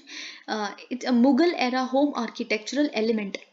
उरूसीज are nothing but wooden shutters. अब देखिए, जब आपका घर है ना, एक फ्लोर है फॉर एग्जांपल आपके घर की, तो उसमें आप अगर देखेंगे एक रूम से दूसरे रूम जाते हैं, जो बिल्कुल जुड़ा हुआ है एक दूसरे के साथ। किससे जुड़ा हुआ है? एक दीवार से जुड़ा हुआ है ना। तो वहां पे क्या होता है, दीवार नहीं होती, सीमेंट की दीवार नहीं होती, वुडन शटर्स होते हैं जो रोल कर सकते हैं आप, बहुत ही हल्के। ठीक है, तो ये पार्टीशन वॉल्स की तरह यूज की जाती है। तो आपने एक रूम बनाना, उसको खोल दो और एक रूम बन जाएगा बड़ा सा। आपने 2 में बनाना तो उस वुडन शटर्स को डाउन कर दो। तो इससे क्या होगा कि the weight of building comes down. तो ये एक चीज है। और देखिए, किया तो यही जा रहा है, जो अर्थ को एक रेजिलियंट बिल्डिंग्स वगैरह, ऑफ कोर्स और भी चीजें हैं जापान में, चिली पे, वो हम डिस्कस कर चुके हैं। पर उसका वेट का, अब देखिए जो हम हॉलो ब्रिक्स यूज करने की मैंने आपको बात बताई थी असम में या मेघालय में जो हो रहा है, तो बात तो यही है ना कि बिल्डिंग का वेट कम करना है, उससे तो अर्थक्वेक नहीं आएगा, ऐसा तो नहीं होने वाला। ठीक है। Telangana Teja chilli is hot property in many nations. देखिए यहाँ पे कुछ नहीं, आपको बस ये पता होना चाहिए कि जो Teja variety of red chilli है, ये तेलंगाना को बिलोंग करती है। क्योंकि कई चीज़ें ना प्रीलिम्स में बहुत डायरेक्ट भी आ जाती हैं, जो आपको पता होनी चाहिए। अब देखिए, हम बाकी सारे आर्टिकल्स देख लेते हैं, फिर उसके बाद हम डिस्कस करेंगे जो कल एक स्टॉक मार्केट से रिलेटेड आर्टिकल आया था टुवर्ड्स द एंड। हम ऐसे ही मंडे की न्यूज़पेपर्स में, उसमें मैं टाइम स्टैम्प दे दूंगी, अगर आप नहीं उसे सुनना चाहते तो मत सुनिए, लेकिन ये मेरी आपको सजेशन है कि कल की न्यूज़पेपर में कुछ 2-3 आर्टिकल्स ऐसे थे जो बहुत इंपॉर्टेंट थे। और मतलब मुझे खुद को ऐसा लगा कि वो वीडियो बननी चाहिए, पर देर इज कोई मजबूरी ऑन माई पार्ट विच आई यहाँ पे नहीं हो सकता। वो वीडियोस अब नहीं बन सकती और बहुत टाइम का कंस्ट्रेंट आ रहा है किसी वजह से, तो इसीलिए। ओके, तो बस, लेकिन हम वो अभी देखेंगे towards the end of the video. Israeli air strike on Syrian capital kills 15 persons including two women. तो यहाँ पे एक इजरायली एयर स्ट्राइक हुई है डमास्कस में, सीरिया में, जिसमें 15 लोगों की जान गई है और एक बिल्डिंग भी डिस्ट्रक्ट हुई है पूरी, और वही सारी चीज़ें, 2 वुमेन की भी जान गई हैं। ओके, तो आप जानते हैं प्रॉक्सी वॉर जो चल रहा है इजराइल ईरान के बीच में, क्योंकि ईरान बैक्ड सीरिया जो एडमिनिस्ट्रेशन है उसके, वही चीज़ है यहाँ पे। Blinken Wang Yi trade acquisitions over shooting down of spy balloon. तो देखिए ये कैसे मिल गए? आप सोचेंगे कि मीटिंग तो कैंसिल हो गई थी, तो फिर ये कहाँ मिले हैं? ये बेसिकली जो म्यूनिक सिक्योरिटी कॉन्फ्रेंस, उसकी साइडलाइंस पे मिले हैं। Top diplomats of US and China have held their first talks following the recent crisis in relations over the shooting down of a Chinese spy balloon, with both sides trading accusations over the incident. तो basically US ने कहा कि जो आपने किया वो हमारे sovereignty के खिलाफ था, हम एक चीज़ बर्दाश्त नहीं करेंगे अपनी सोवरेनिटी के खिलाफ, ये इररिस्पॉन्सिबल एक्ट था जो कभी नहीं होना चाहिए। फिर उसके रिस्पॉन्स में चाइना ने कहा कि देखिए इररिस्पॉन्सिबल तो आप हैं, जो आपने डैमेज कॉज किया है इतना अब्यूज़ करके अपनी पावर को, अपने फोर्स को, वो कौन, उसकी भरपाई कौन करेगा? And we strongly protested, we strongly detested, we strongly deplored. तो ये चीज़ उन्होंने कही है। और साथ ही में हमने नहीं वायलेट किया, आपने वायलेट किया है कस्टमरी इंटरनेशनल प्रैक्टिस को, आपने ओवर रिएक्ट किया है, इंटरनेशनल सिविल एविएशन कॉवेनेंट के खिलाफ गए हैं। तो ये सारी बातें हुई। फिर उसके बाद उन्होंने बोला कि आप देखिए अब आपको किस तरह के कॉन्सिक्वेंसेज भुगतने पड़ेंगे मिस्टर यूएस। और साथ ही में यहाँ पे उन्होंने यूएस को याद भी दिलाया है कि हम कमिटेड हैं अभी भी ताइवान इशू पे। ओके, तो ताइवान की इंडिपेंडेंस को सपोर्ट करना बंद कर दीजिए, क्योंकि मिस्टर ब्लिंकन ने यहाँ पे कहा कि we will compete and will unapologetically stand up for our values and interest, but we do not want to conflict with the PRC and are not looking for a new cold war. तो बस इन्होंने ये बात बहुत अच्छी बोली कि हम कोल्ड वॉर नहीं चाहते, हम कंपटीशन चाहते हैं, कॉन्फ्लिक्ट नहीं चाहते। ये चीज़ आपको याद होगी। तो वही चीज़ यहाँ लिखी है।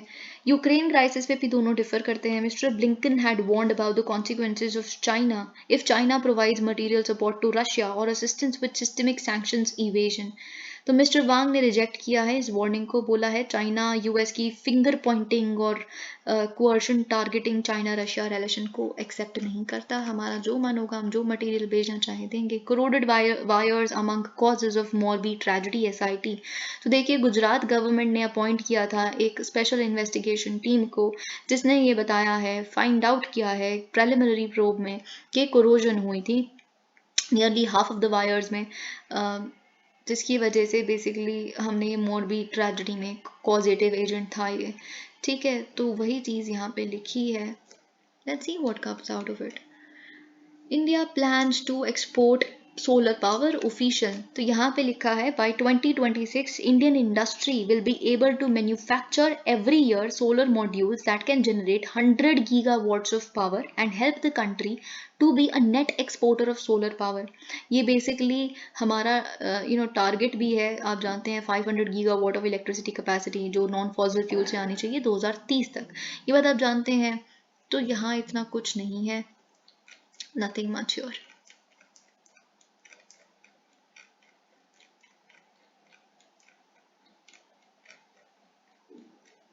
ये भी हम डिस्कस कर चुके हैं। This article is also done. Now I think the first page is left. Okay, तो यहाँ पे देखिए क्या आया है। Indians go west take up residence by investment. तो ये चीज़ यहाँ लिखी है कि जो लोग बाहर जा रहे हैं, क्योंकि आप जानते हैं, आप अगर पार्लियामेंट में डिबेट सुनी आपने इस बार की तो आप ये बहुत अच्छे से जानते हैं कि 2022 में ओवर 2.25 लाख इंडियंस उन्होंने अपनी इंडियन सिटीजनशिप को रिनाउंस कर दिया, क्योंकि इंडियन सिटीजनशिप का तो यही फंडा है, या तो इंडिया के सिटीजन रहिए या कहीं और के रहिए, डुअल सिटीजनशिप हम अलाउ नहीं करते। तो अगर आपने बाहर का कहीं का सिटीजन बनना है तो इसको रिनाउंस करिए। तो बेसिकली 2.25 लाख इंडियंस ने 2022 में अपनी सिटीजनशिप को रिनाउंस किया है, द हाईएस्ट सिंस 2011। ओके, तो जो डेटा है लेकिन ये बताता है कि मोस्टली ये जो लोग हैं ना वो हाई नेटवर्थ इंडिविजुअल्स हैं, यानी कि जिनकी जो आई थिंक 8.2 करोड़ से ज़्यादा की बेसिकली जिनके पास वेल्थ है, इस तरह के जो लोग हैं अप्रॉक्सीमेटली। ठीक है, मुंबई, दिल्ली, कोलकाता, बेंगलुरु, हैदराबाद, यहाँ से बेसिकली जो लोग गए हुए हैं, तो वही चीज़ यहाँ लिखी है। और ये क्योंकि हाई नेटवर्थ इंडिविजुअल्स हैं, they move westward. Why do they move westward? Because they are in search of better opportunities, health care, quality of life, education, and these are the factors. Okay, तो यहाँ पे एक last article जो आज की analysis का है। Clash breaks out over Dalit offering prayers at MP Shiva temple. तो यहाँ पे देखिए क्या हुआ है, इस तरह के केसेस आपको बताते हैं कि कहीं ना कहीं जो डिस्क्रिमिनेशन वाला, ऑल्दो आप देखते नहीं हैं पर ये चीज़ें किस तरह से एग्जिस्ट करती हैं। तो मध्य प्रदेश में क्या हुआ है, महाशिवरात्रि के दिन एक शिव टेम्पल में कुछ दलित एक कम्युनिटी है, बालाई कम्युनिटी, तो वहाँ उनको बेसिकली उनकी विमेन को जो उनमें थे कम्युनिटी में से उनको अलाउ नहीं किया गया था गुर्जर और मराठा कम्युनिटी द्वारा वहाँ पे ऑफर करना प्रेयर्स ऑफर करने को। तो फिर इसीलिए बेसिकली यहाँ पे एक टसल हुआ। फिर फाइनली पुलिस ने कहा कि हमने बोल दिया उनको आके कि कोई भी नहीं रोक सकता किसी को भी टेम्पल्स में घुसने से, सबकी है कहीं जिसे पूजा करनी है करे।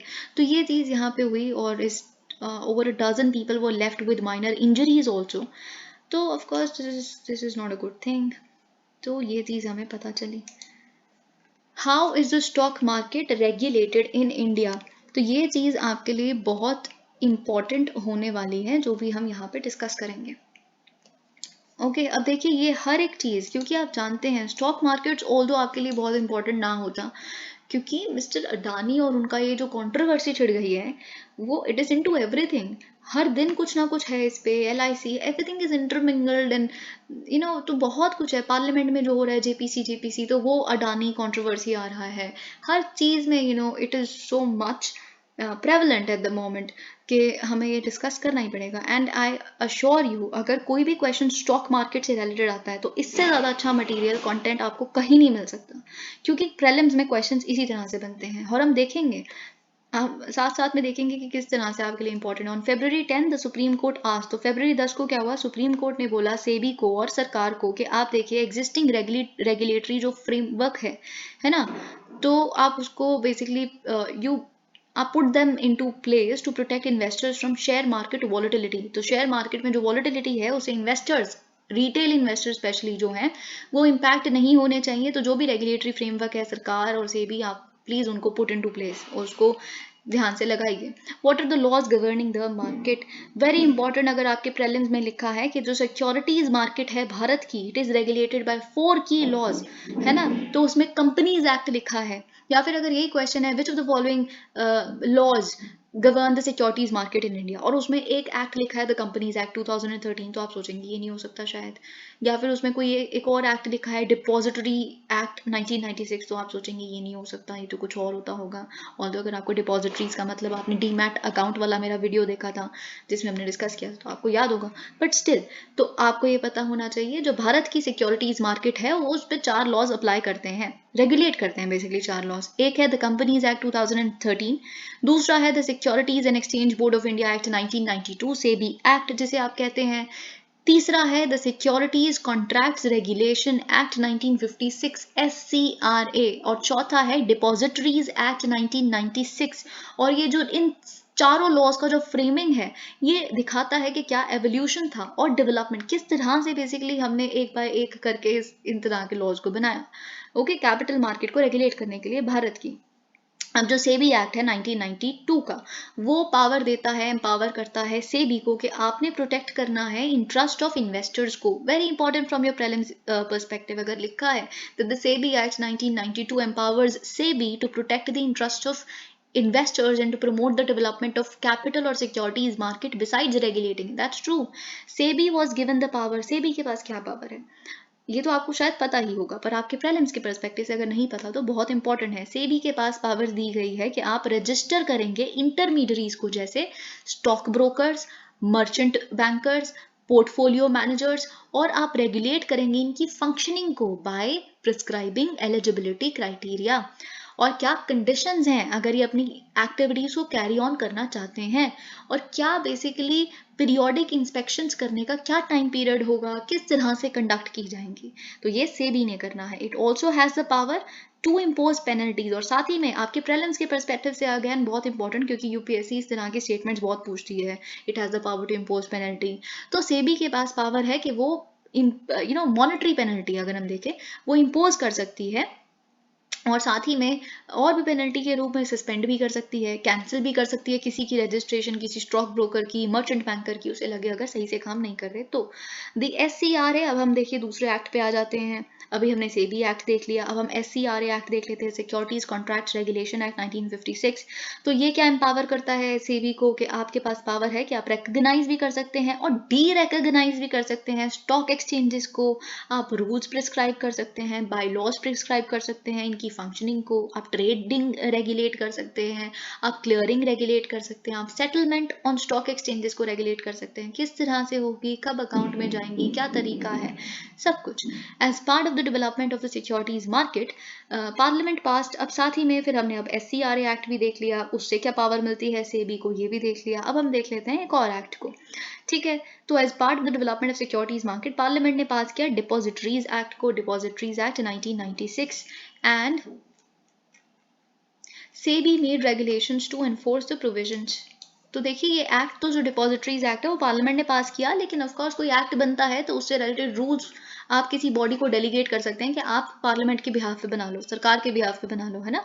तो वैसे ही रेगुलेशन बनाई सेबी ने, ठीक है। ये एक्ट ने इंट्रोड्यूस किया और लेजिटिमाइज, वेरी इंपॉर्टेंट, अगर आपके प्रीलिम्स में ये स्टेटमेंट आ रहा है कि सेबी एक्ट ने लेजिटिमाइज किया था डीमैट अकाउंट्स को, रॉन्ग, डिपॉजिटरीज एक्ट ने किया था। जैसे कि मैंने आपको शुरुआत में ही बताया था, depositories act of 1996, it introduced and legitimized the concept of dematerialized securities being held in an electronic form. Demat account तो होता ही जो सिक्योरिटीज हैं, शेयर्स हैं, स्टॉक्स हैं, उसको आप बेसिकली इलेक्ट्रॉनिक फॉर्म में उसका अकाउंट रखना, कितना गया, आ गया, रिसीव हो गया आपके अकाउंट में, तो वो सब कुछ क्या होता है डीमैट अकाउंट में होता है है ना, जितने डीमैट अकाउंट ज़्यादा खुलते हैं इसका मतलब ये है कि लोग ज़्यादा बढ़ चढ़ के पार्टिसिपेट कर रहे हैं इस तरह की ट्रेडिंग में, मार्केट में, ठीक है। तो today almost all the listed securities are held in dematerialised form. SEBI set up the infrastructure for doing this by registering depositories and depository participants. Okay. जो डिपॉजिटरी रेगुलेशंस हैं, it empower SEBI to regulate functioning of depositories and depository participants by prescribing eligibility conditions, periodic inspections, यहाँ पे भी powers to impose penalties including suspending or cancelling the registration as well as monetary penalties. ये I think आपको समझ आ गया होगा. क्या SEBI step in कर सकता है टू कर्ब मार्केट वॉलेटिलिटी, क्योंकि सुप्रीम कोर्ट ने क्या कहा है, शेयर मार्केट वॉलेटिलिटी से इन्वेस्टर्स को बचाइए. तो यही तो सवाल है कि क्या SEBI स्टेप इन कर सकता है to curb market volatility. Okay अब देखिए, वैसे तो SEBI इंटरफेयर नहीं करता मार्केट वॉलेटिलिटी को प्रिवेंट करने के लिए, लेकिन क्योंकि एक्सचेंज जो होते हैं ना, स्टॉक एक्सचेंजेस होते हैं जो, उसमें खुद में ही सर्किट फिल्टर्स होते हैं, अपर फिल्टर, लोअर फिल्टर, जो प्रिवेंट करते हैं एक्सेसिव वॉलेटिलिटी को. इससे ज़्यादा नहीं हो सकता, इससे कम नहीं हो सकता, जैसे ठीक है, जैसे इन्फ्लेशन के लिए होता है वैसे.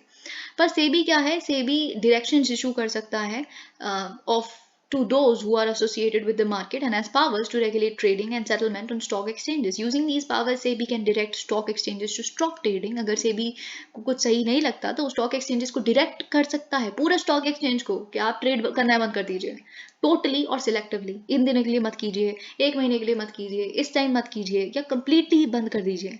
कर सकता है अगर ये स्टेटमेंट आ जाए और आपको एक्सट्रीम लगे, लेकिन एक्सट्रीम स्टेजेस भी सही है, क्योंकि बात क्या है, इन्वेस्टर प्रोटेक्शन की बात हो रही है, एक्सट्रीम चीजें भी ली जा सकती हैं यहाँ पे. It can also prohibit entities और persons from buying, selling or dealing in securities, from raising funds from the market and being associated with intermediaries or listed companies. Now क्या guidelines है फंड रेजिंग पे. अब देखिए यहाँ पे आता है कंपनीज एक्ट, हमने SEBI एक्ट देख लिया, हमने SCRA एक्ट देख लिया, डिपॉजिटरीज एक्ट देख लिया. तो कंपनीज एक्ट ने क्या करना था उसको तो हमने कुछ बोला ही नहीं, ठीक है, कह दिया कि रेगुलेट करता है. तो जो कंपनीज एक्ट है 2013 का, विच रेगुलेट्स कंपनीज इनकॉर्पोरेटेड और registered in India, has delegated. अब ये बहुत इंपॉर्टेंट है आपके लिए, क्योंकि यही स्टेटमेंट आपके प्रीलिम्स में आ गई. मुझे नहीं लगता इस आर्टिकल में से कुछ भी ऐसा जो आपके लिए इंपॉर्टेंट नहीं है. ओके तो जो कंपनीज एक्ट है 2013 का, उसने डेलीगेट किया हुआ है अपनी अथॉरिटी को to enforce some of its provisions to SEBI.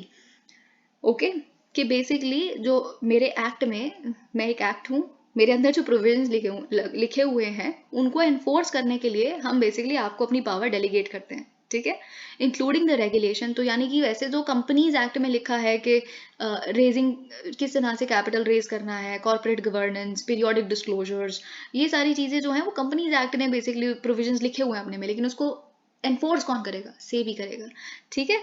तो किस तरह की रेगुलेशन, कैपिटल रेजिंग की रेगुलेशन, कॉर्पोरेट गवर्नेंस नॉर्म्स की रेगुलेशन, जैसे पीरियोडिकली डिस्क्लोज करना अपने जो भी आपकी पोजीशन है, स्टेटस है, बोर्ड कॉम्पोजिशन कैसे होगा, बहुत इंपॉर्टेंट. आपके प्रीलिम्स में ये स्टेटमेंट आ जाएगा, बोर्ड कॉम्पोजिशन के लिए भी कंपनीज एक्ट ने डेलीगेट किया हुआ है SEBI को अपनी अथॉरिटी, तो वो ट्रू है, ठीक है. Oversight management and resolution of investor grievances.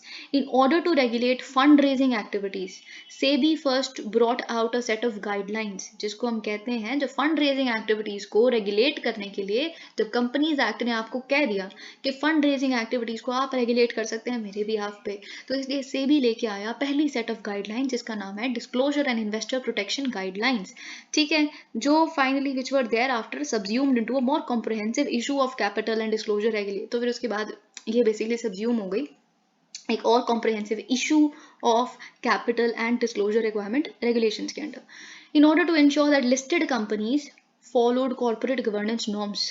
ठीक है, अगर आप स्टॉक एक्सचेंजेस में लिस्टेड हैं, आप पिछले 3 साल से आपका ट्रैक रिकॉर्ड है प्रॉफिट का अच्छा है ना, कुछ आपका थ्रेशोल्ड इतने करोड़ की आपकी कंपनी है, मतलब ये कुछ लिस्ट होने के क्राइटेरिया होते हैं जो हम डिस्कस कर चुके हैं. तो फिर क्या है ना, फिर आपको कुछ कॉर्पोरेट गवर्नेंस नॉर्म्स होते हैं, उसको फॉलो करना पड़ता है, ठीक है. SEBI notified the listing obligations and disclosure requirements regulations in 2015. उसके लिए corporate governance norms के लिए SEBI लेके आई है listing obligations and disclosure requirements regulations in 2015.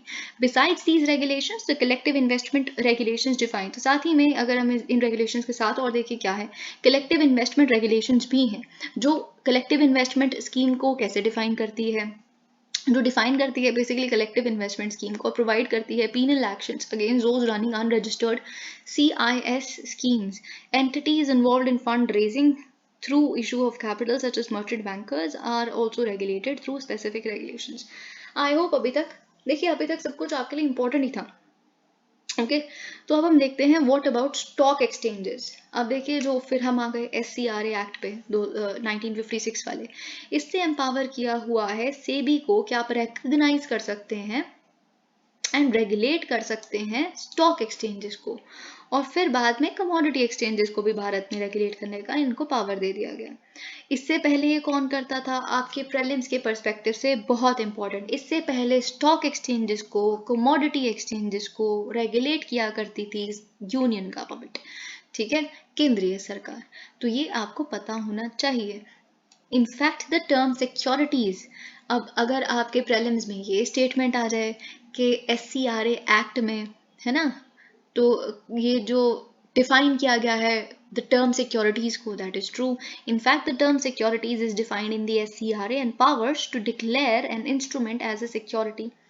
बहुत इंपॉर्टेंट. अगर आपकी प्रीलिम्स में ये स्टेटमेंट आती है कि कौन डिक्लेयर कर सकता है एक इंस्ट्रूमेंट को एज अ सिक्योरिटी, एक इंस्ट्रूमेंट को सिक्योरिटी बोलना चाहिए या बोला जाएगा, ये कौन बोलेगा, ये कौन बताएगा? वो SEBI. SEBI has the powers to declare a particular instrument as a security. Very important. Okay. The rules and regulations made by SEBI under the SCRA relate to listing of securities like equity shares, the functioning of stock exchanges, including control over their management and administration. These include powers to determine the manner in which a settlement is done on stock exchanges and to keep up with them. वही सारी चीजें यहाँ पे लिखी है. Okay. An important aspect of the regulation of stock exchanges is also the provision for arbitrating. अब देखिए क्या होता है ना कि बहुत बार जो स्टॉक ब्रोकर्स हैं जो आपके बेसिस पे बेसिकली करेंगे, स्टॉक बताएंगे आपको कि इसके हम खरीद रहे हैं आपके भी आप पे, या ये सही है, तो इनके बीच में और जो एक्चुअल में इन्वेस्टर्स होते हैं उनके बीच में कोई झगड़े हो जाते हैं, डिस्प्यूट्स हो जाते हैं. फिर इन डिस्प्यूट्स का क्या करना होता है, तो वही चीज़ यहाँ पे लिखी है. An important aspect of the regulation of stock exchanges is also the provision for arbitrating disputes that arise between stockbrokers who trade on stock exchanges and investors who are clients of such stockbrokers. The act also seeks to protect the interests of investors by creating an investor protection fund for. अब साथ ही में ये बहुत important है, act में ये भी लिखा है SCRA कि अगर हम बात करें कि it seeks to protect the interests of investors. अभी हम क्योंकि प्रोटेक्शन ऑफ इन्वेस्टर्स की बात कर रहे हैं, तो इन्वेस्टर प्रोटेक्शन फंड हर एक स्टॉक एक्सचेंज के लिए, क्योंकि कल को अगर आपको कोई लॉस हो जाए इस तरह का, तो कुछ किसी तरह की कॉम्पनसेशन आपको दी जा सके, तो इन्वेस्टर प्रोटेक्शन फंड एग्जिस्ट करता है. ठीक है, यहाँ पे अगर हम एक्ट के हिसाब से देखें, what are the safeguards against of fraud, तो फ्रॉड के अगेंस्ट सेफ गार्ड्स क्या है भाई? Fraud undermines regulation and prevents a market from being fair and transparent. यही फ्रॉड होता है. SEBI notified the prohibition, बहुत इंपॉर्टेंट आपके प्रीलिम्स के पर्सपेक्टिव से, वेरी वेरी इंपॉर्टेंट. ठीक है, तो SEBI ने नोटिफाई किया है prohibition of fraudulent and unfair trade practices regulations in 1995 and prohibition of insider trading regulations in 1992, ताकि दो तरह के जो फ्रॉड हैं जिसको हम मार्केट मैन्युपुलेशन कहते हैं और इनसाइडर ट्रेडिंग कहते हैं रिस्पेक्टिवली, उसके साथ डील करें. ये जो रेगुलेशंस हैं, अगर हम इसको SEBI एक्ट 1992 के साथ पढ़ें तो ये डिफाइन करता है डिफरेंट तरह के फ्रॉड्स को. ठीक है, who is an insider and prohibit such fraudulent activity and provide for penalties including this. Okay, it must be noted. अब देखिए बहुत इंपॉर्टेंट, इससे ज़्यादा इंपॉर्टेंट इस पूरे आर्टिकल में कुछ नहीं हो, तो सब इंपॉर्टेंट है पर आपके लिए कि अगर आप ये जो रेगुलेशंस हमने बात की जो SEBI ने बनाई है, prohibition of insider trading regulations in 1992 और जो 1995 की रेगुलेशन है, अगर आप इसको वायलेट करते हैं तो आप बाय डिफॉल्ट वायलेट कर रहे हैं prevention of money laundering act को. ठीक है, SEBI has been given powers of a civil, again very important, SEBI को सिविल कोर्ट की पावर्स दी जाती है कि आप समन कर सकते हैं पर्सन्स को, सीज कर सकते हैं डॉक्यूमेंट्स को, रिकॉर्ड्स को अटैच कर सकते हैं, बैंक अकाउंट्स को, प्रॉपर्टी को, इन्वेस्टिगेशंस कैरी आउट कर सकते हैं. इन पावर्स को यूज करके basically SEBI has acted against entities like Satyam, Sahara India, Ketan Parekh, Vijay Mallya. Corporate activities include acquisition of other companies, merger of companies and buyback of shares. SEBI has notified substantial acquisition of shares and तो ये तो यहाँ इतना important है नहीं. बाकी again यहाँ पे लिखा है ओके कॉर्पोरेट एक्टिविटीज इंक्लूड। अब कॉर्पोरेट एक्टिविटीज का मतलब क्या होता है, ये शब्द आप पढ़ते हैं तो मतलब अगर आप किसी और कंपनी को एक्वायर कर रहे हैं, acquisition of other companies, merger of companies, buy back of shares, SEBI has notified the substantial acquisition of shares and takeovers regulations. इसके लिए टू इंश्योर कि जो एक्विजिशन हो रही है या चेंज ऑफ मैनेजमेंट हो रही है ये हो रहा है ओनली आफ्टर, जब आप पब्लिक शेयर होल्डर्स हैं कंपनी का, उसको कोई एक्वायर कर रहा है तो उसको बताओ तो कि उनको एक मौका तो दो कि वो एग्जिट करना चाहे कंपनी को उस मर्जर से पहले या उस एक्विजिशन पहले से, तो वो कर लें। बहुत इंपॉर्टेंट आपके प्रीलिम्स के परस्पेक्टिव से। The wealth of investors includes a portfolio of securities. Okay, SEBI ensures protection of investors' interest by regulating the listing and trading of equity shares and other securities and by registering. Okay, appeals देखिए जो सेबी के order हैं उसके खिलाफ appeals against orders of SEBI and the stock exchanges can be made to. तो सेबी के जो orders हैं उसके अगेंस्ट अपील कहाँ जाती है आपके प्रीलिम्स के परस्पेक्टिव से, बहुत important, SAT securities appellate tribunal, जिसमें 3 मेंबर्स होते हैं। फिर लेकिन अगर आप सैट के भी जजमेंट से ऑर्डर से सहमत नहीं है तो फिर उसकी अपील कहाँ जाएगी, उसकी अपील जाती है सुप्रीम कोर्ट के पास। तो सेबी पहले आपको ऑर्डर देगा, सेबी क्योंकि वही रेगुलेट करता है, पेनल्टी भी वही दे सकता है। उससे आप खुश नहीं है तो सैट के पास जाइए, सैट से खुश नहीं है तो सुप्रीम कोर्ट के पास जाइए। तो ये सारी चीजें आपको पता होनी चाहिए। अब देखिए ये जो आर्टिकल है ये आपके लिए इंपॉर्टेंट है, पर अगेन ये आप अपने स्टैटिक में पढ़ते हैं, is there a need for an extra dose of polio. तो यहाँ पे वही चीज़ लिखी है पोलियो से रिलेटेड। अब ठीक है, इस आर्टिकल को हम कल देखेंगे। ठीक है, alright, thank you so much, please like the video.